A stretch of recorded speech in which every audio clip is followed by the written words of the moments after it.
Hello दोस्तों, कैसे हो आप सभी। स्वागत है आप सभी का हमारे YouTube चैनल कहानी से सीखो की एक और नई वीडियो में। एक बार की बात है, गौतम बुद्ध अपने शिष्यों के साथ एक गांव से दूर किसी बड़े नगर की तरफ जा रहे थे और रास्ता भी बहुत लंबा था। गौतम बुद्ध अपने शिष्यों सहित बहुत देर से चल रहे थे, जिस वजह से उन्हें बहुत प्यास लगती है। वहां से कुछ ही दूरी पर बरगद के वृक्ष की एक घनी छांव थी। सभी लोग उस वृक्ष के पास पहुंच जाते हैं। महात्मा बुद्ध अपने शिष्यों सहित वृक्ष की घनी छाया के नीचे विश्राम करने लगते हैं। बहुत देर से चलने की वजह से सभी का गला प्यास से सूख रहा था। यह बात बुद्ध जानते थे।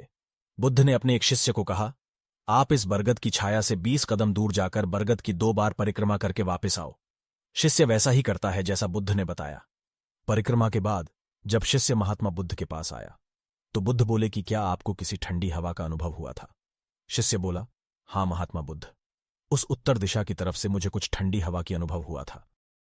शिष्य की यह बात सुन महात्मा बुद्ध शिष्य से तुरंत बोले कि उसी दिशा में चले जाओ, जरूर वहां से कुछ ही दूर पर एक तालाब अवश्य मिलेगा। उस तालाब से सबके लिए पानी ले आओ।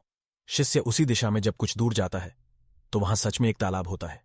तालाब देख शिष्य बहुत प्रसन्न होता है और तालाब के निकट जाकर जैसे ही तालाब से पानी भरने वाला होता है, तभी शिष्य की नजर वहां दूर तालाब में कपड़े धो रही कुछ स्त्रियों पर जाती है। यह देख शिष्य मन में सोचते हैं कि यह पानी तो गंदा हो गया है।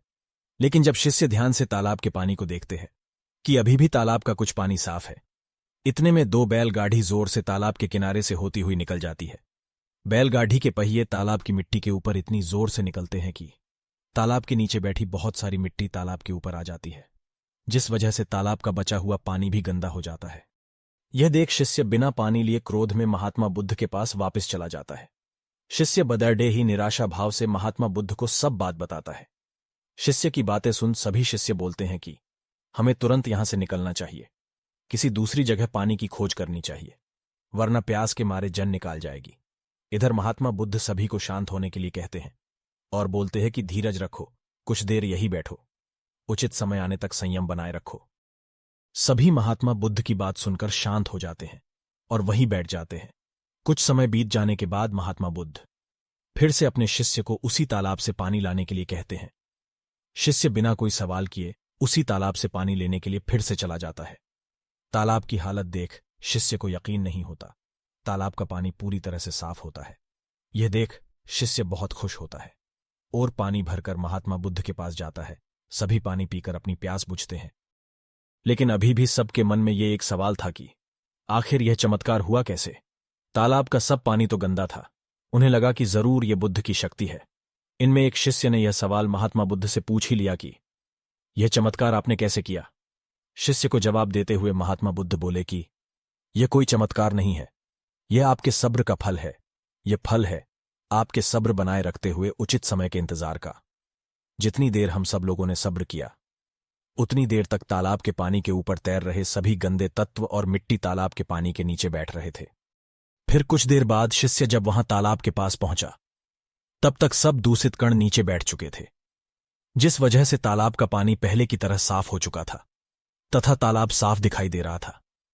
यदि उस समय आप लोगों ने सब्र न किया होता, धैर्य न रखा होता, तो आप सब इतनी गर्मी में पानी की खोज में प्यासे रहकर शायद अब तक मृत्यु को प्राप्त हो गए होते। क्योंकि यहां से अगला कोई तालाब है या नहीं, और होगा भी तो क्या उसका पानी साफ होगा या नहीं, इन सब कारणों से आप कभी प्यास न बुझा पाते और प्यास से मर जाते। फिर इतना बोलने के बाद महात्मा बुद्ध शिष्यों को एक सीख देते हुए कहते हैं कि जैसी स्थिति हम लोगों के समक्ष आ जाई है, वैसी ही स्थिति और मुश्किल दौर जिंदगी के हर मोड़ पर आएगी। तब उस समय भी आपको ऐसे ही संयम बनाए रखना होगा और अपने विवेक से काम लेते हुए ही आपको एक उचित फैसले के साथ सही नतीजे पर पहुंचना होगा। हर मुश्किल दौर में सब्र रखते हुए ऐसे ही शांत मन से कोई फैसला लेना चाहिए जिसका आपके और दूसरों के लिए अच्छा परिणाम निकले। क्योंकि ऐसी स्थितियों में लोग अक्सर गुस्से में आकर अपना सब्र खो देते हैं और गुस्से तथा जल्दबाजी में गलत काम और फैसला कर बैठते हैं, जिसका बुरा परिणाम उनको भविष्य में देखने को मिलता है, जिसमें खुद का नुकसान अधिक होता है। कुछ परिस्थितियां जीवन में ऐसी होती है जहां हमें सब्र बनाए रखते हुए उचित समय का इंतजार करना होता है, लेकिन लोग अक्सर यहीं पर अपना सब्र खो देते हैं और उचित समय आने का इंतजार नहीं करते, जिस वजह से उनको आगे चलकर दुख और मुश्किलों का सामना करना पड़ता है। दोस्तों, इस कहानी से आपने क्या सीखा कमेंट बॉक्स में लिखकर जरूर बताएं। ऐसी ही और कहानियां सुनने के लिए चैनल को सब्सक्राइब करें और हां, नोटिफिकेशन का घंटा दबाना न भूलें। इस वीडियो को लाइक और शेयर जरूर करें। तो फिर मिलते हैं एक और नई और दिलचस्प कहानी के साथ।